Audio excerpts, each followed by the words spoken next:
Olá, bom dia amigos e amigas aqui do canal Dica de hoje. Hoje é quarta-feira, dia que a gente faz aquele vídeo sem enrolação e normalmente esse vídeo é baseado em alguma pergunta que chega na caixinha lá do Instagram no final de semana.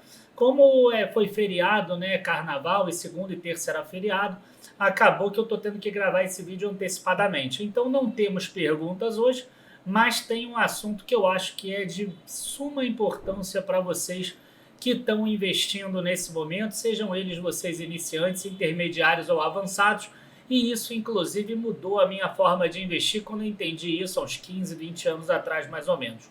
Logo depois da vinheta a gente começa e a gente vai falar muito sobre risco de ruína, tá? Parece um vídeo simples, um vídeo bobo, mas não é, tem muita coisa aqui dentro. Então logo depois da vinheta a gente começa, curta o vídeo, se inscreva no canal, comente lá embaixo se você está sobrealocado em algum papel e a gente já vai começar.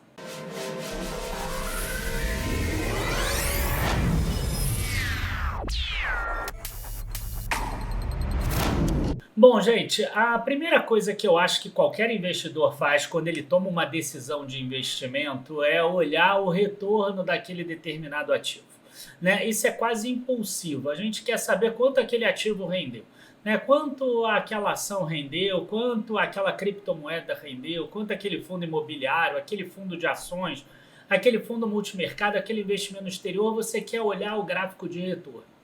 Agora, o que ninguém olha é o gráfico de risco, né? O gráfico de drawdown. Da última vez que esse ativo caiu, ele caiu quanto? Da vez que ele caiu, a maior quantidade, quanto ele caiu?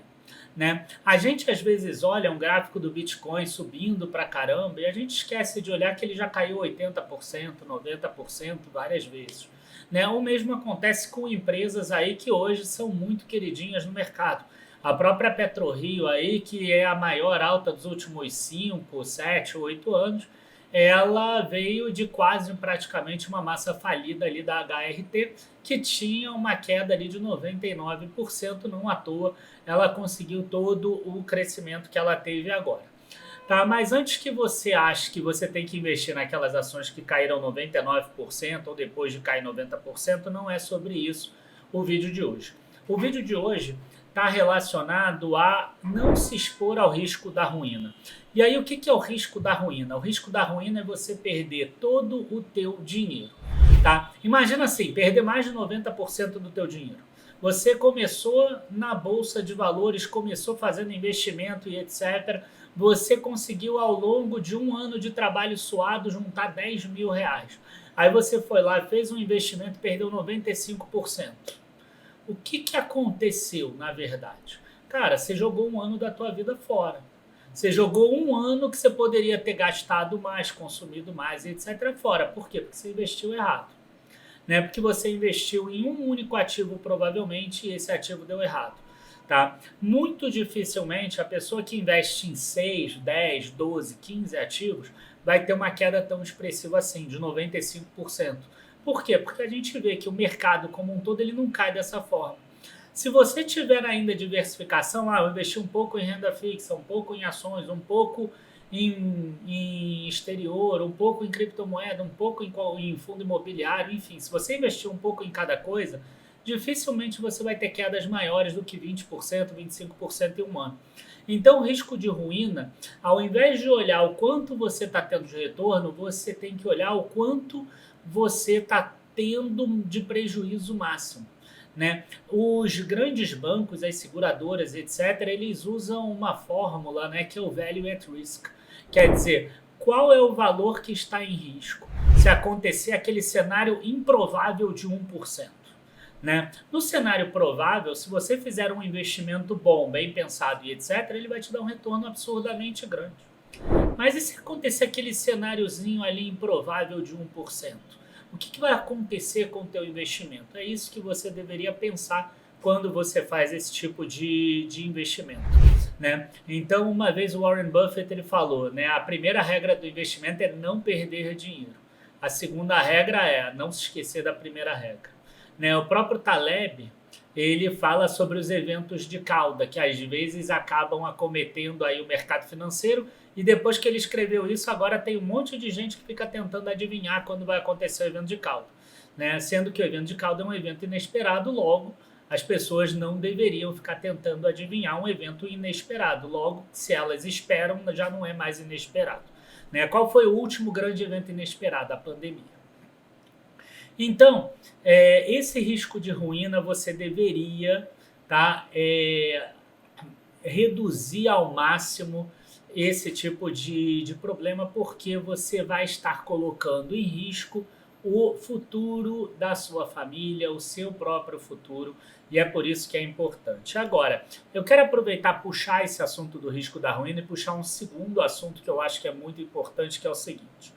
Vamos imaginar que tenha 1 milhão de investidores e que todos esses investidores só vão investir em um único ativo que eles consideram aquele melhor ativo para aquele ano. E a regra é a seguinte: eles não podem mudar o investimento ao longo do ano, eles só podem ficar com aquele ativo. Tá? Muito provavelmente vai ter os 10% maiores, eles vão conseguir ótimos retornos. Né? Então, no final de um ano, a gente vai ter 100 mil pessoas que vão estar com um retorno absurdamente alto. Aí vamos passar para o segundo ano e vamos pensar só agora nesses 100 mil que tiveram um retorno absurdamente alto. Esses 100 mil pessoas, eles podem manter esse mesmo investimento ou investir em um novo investimento que eles acreditam que vai ser o melhor para 2026, por exemplo. E da mesma forma, vai ter uns 10% que vão ser acima da média. Então, no final de 2026, ainda vão ter 10 mil pessoas. No final de 2027, seguindo a mesma regra, vão ter 1.000 pessoas. Em 2028, vão ter 100 pessoas. Em 2029, vai ter 10 pessoas. Tá? Então, em 2029, a gente já vai ter passado por 5 anos. E aí, o que acaba acontecendo no nosso mundo de hoje? Né? No nosso mundo de hoje, em que a gente avalia o resultado como métrica de que a pessoa é boa ou ruim, ao invés de analisar os processos, né, você vai acabar tendo muitas matérias no jornal mostrando sobre aquelas 10 pessoas. Conheça esses gênios das finanças. 5 anos eles estão investindo e estão fazendo um dinheirão. Esse fulaninho aqui passou de 1 milhão para 50 milhões, para 70 milhões. Alguns deles vão criar, inclusive, cursos. Vão falar assim, olha o meu método, você vai conseguir ganhar 80, 100, 200, 300% ao ano. Só que, no final das contas, isso nada mais é do que a teoria dos grandes números. Né? Obviamente que 10% das pessoas vão se dar bem, 10% vão se dar mal, 20%, 30%, e essas pessoas o jornal não vai falar.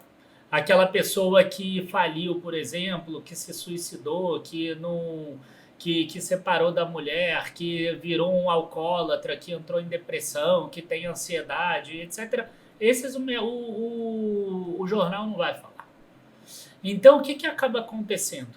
A gente passa a ter uma imagem de sucesso de pessoas que fazem um investimento que às vezes pode ter sido competência, mas às vezes pode ter sido sorte, inclusive por um período prolongado de tempo como esse, de 5 anos, por exemplo.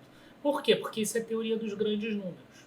Né? Então, a gente precisa tomar um grande cuidado, porque aí a gente tende a copiar esse tipo de pessoa, e esse tipo de pessoa nada mais é do que um grande sortudo. É claro que vai ter gente com competência aí no meio, mas é muito difícil você conseguir ter informações e uma visão tão boa de mercado a ponto de você, em todos os anos, conseguir ultrapassar aí a média de mercado. Né? O natural é que você vai conseguir em um ano ficar acima, outro ano um pouco abaixo e etc.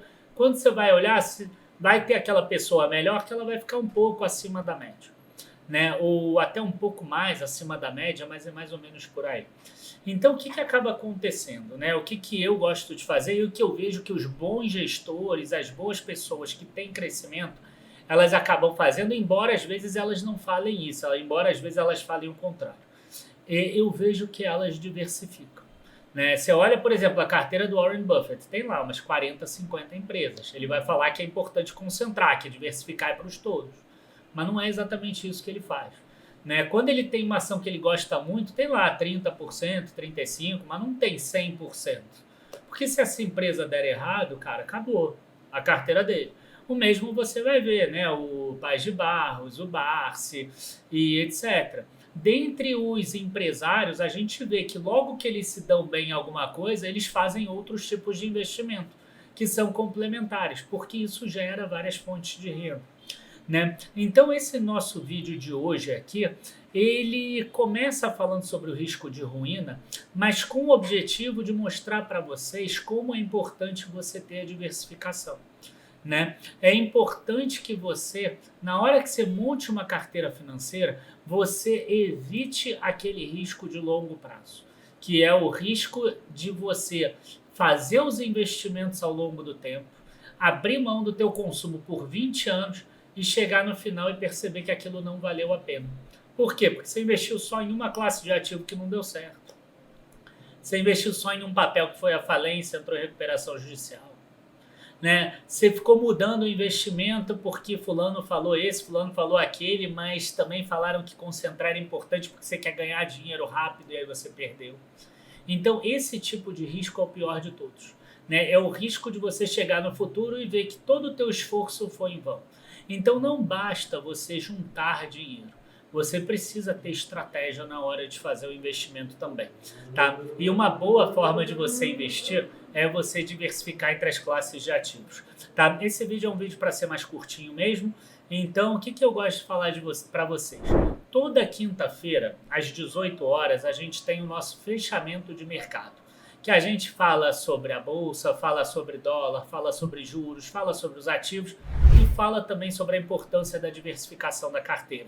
Então eu quero convidar vocês, amanhã a gente vai ter uma aula dessa, sou eu e a Carol, que a gente vai falar sobre ativos, sobre bolsa, sobre tudo, sobre a diversificação também. E todas as quintas seria muito bom que você passasse a acompanhar essa live, tá? Então dia 6, dia 13, dia 20, dia 27... e a gente vai conseguir fazer com que você entenda que mais importante na hora de investir do que olhar o gráfico de rentabilidade de um determinado ativo, se aquele ativo rendeu bem no passado, afinal passado você já não ganhou porque você ainda não investiu nele, você vai ganhar o futuro, o mais importante é você ter essa diversificação em classes de ativos. Você vai ver que isso é libertador, né? As pessoas que seguem a gente falam exatamente isso é libertador. Nesse momento, você para de focar tanto no home broker, em qual a ação está subindo e caindo, e você passa a focar mais na tua profissão, porque você acertou uma boa estratégia, e aí o que você quer? Você quer aumentar a quantidade de aporte que você vai fazer nessa estratégia que já é boa, que talvez não seja a melhor de todas, a ótima, mas ela vai te levar a um futuro que é glorioso. E é isso que importa no final, né? Vou terminar aproveitando e falando com o que o meu pai ele falava, né? Ele falava duas coisas. A primeira, que supérfluo não tem fim, né? Ele sempre falava isso. Bom, supérfluo não tem fim. A gente viu uma matéria, fulaninho comprou uma ilha. Supérfluo não tem fim. Fulaninho comprou 5 helicópteros. Supérfluo não tem fim. A pessoa, ela tem dinheiro para gastar, ela pode gastar no que ela quiser, né? Então, vai ter sempre um supérfluo para qualquer tamanho de dinheiro que você tem. E a segunda coisa que ele falava, que era um grande ensinamento, era o seguinte. Qual seria... Vou trazer para valores de hoje, né? Que ele já morreu.